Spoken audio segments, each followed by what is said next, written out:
Hey everybody, this is Modern Refugee. As time marches on and we get to be more technological, a lot of old folk skills and folk crafts go by the wayside. And this particular one here that I'm going to show you today was taught to me by my father-in-law.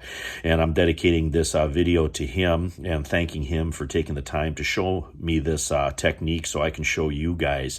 And what it is it's making a fishing bobber or a fish float out of a African porcupine quill.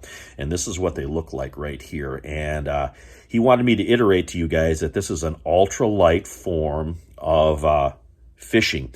And sometimes when you're fishing like bluegill and perch, they will just take the bait in their mouth, but they won't swallow it. See if they like it, and if they don't like it, they can spit it out quick.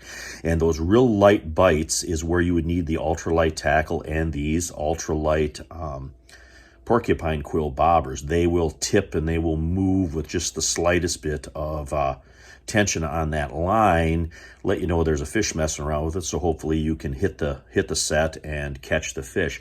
Now you need some basic items to make these. You need the porcupine quills, of course, the African variety. These aren't the North American variety. You have to have the African ones for this. These are readily available either online or in craft stores as a craft item. And you're going to need some floral wire to make the loop at the end of the bobber. You're going to need a little bit of thread to tie everything down, and then you're going to need some type of brightly colored fingernail polish to seal those threads. You're going to need a needle or a small piece of wire to make the loop out of the floral wire, and you're going to need some type of surgical tubing, 1/8 to 1/4 inch, to slide over the end of the bobber. And this is what a finished bobber looks like. You have your surgical tubing on the top.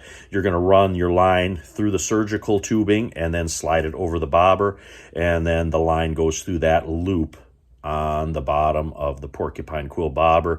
And this is what a completed one looks like here. And this is what they look like on a pole rigged up. Like he said, this is a ultralight form of fishing.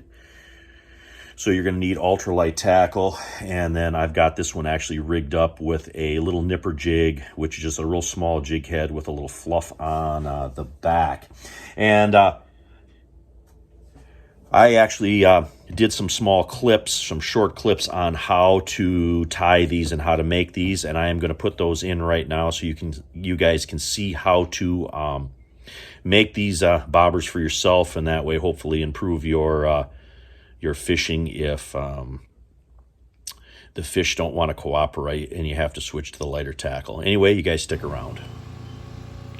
All right, to start this process here, you're going to need a small piece of floral wire. This is just basic floral wire that you can get in any craft department. You're going to need a needle nose pliers with a wire cutters, and you're going to need a small scissors, and I'm just using my multi-tool for this right here. And you're going to need a piece of wire or a needle.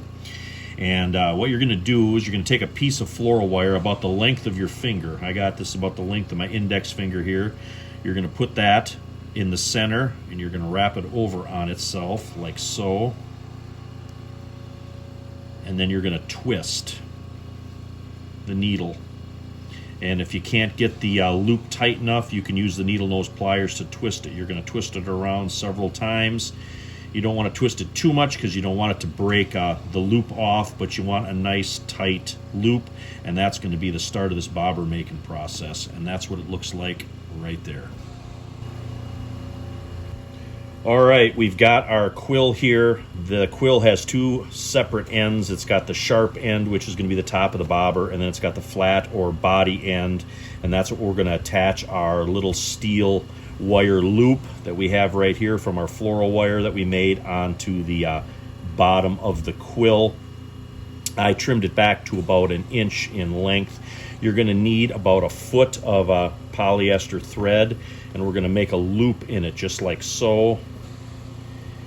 And then we're going to take our steel wire loop. We're going to lay that on the bottom of the quill, and then we're going to lay the loop up against it like so. Then we're going to take the long end of our thread and we're going to wrap. And we're going to get a good wrap on this. to cover the end of our floral wire.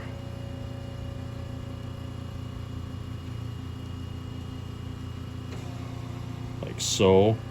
Then we're going to take our end, you guys can see that there in the camera, and we're going to put that end, if I can get it here, my stiff fingers, it's going to go through the loop like so. Turn this around, and then this is the bottom end of our loop that we started out with. We're going to take our needle nose pliers, we're going to grab that, and we are going to pull, and that's going to cinch that down tight. We flip this over here, and that's what it looks like. Now we're going to take our scissors, and we're going to cut our two ends off here and here. All right, now I'm taking a little high-vis nail polish, and I'm going to cover the thread on the bottom of the loop, and then that's going to seal the threads and to basically act like a glue.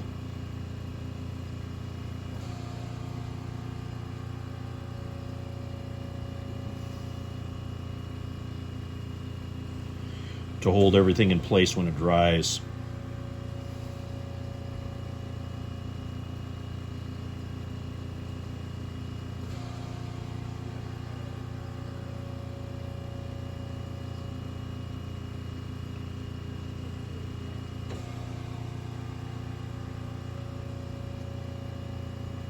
All right, now we're going to set that aside and we're going to let that dry.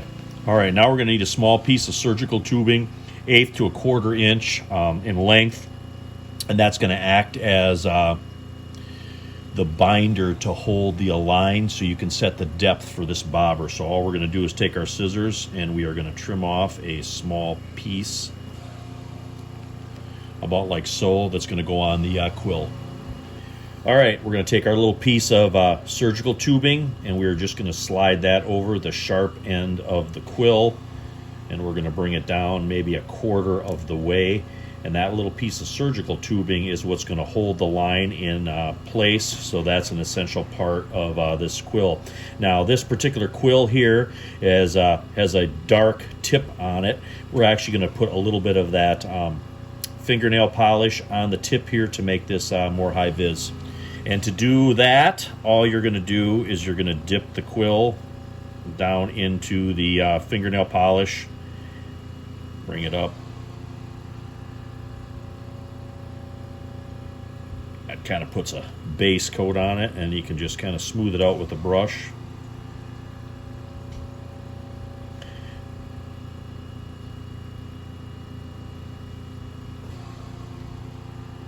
We'll let that set up a little bit and we'll do it again. All right, we're just going to dip this again. Bring it up, let any of the excess drip off, and then we'll take our brush and sort of fill in the dark spots.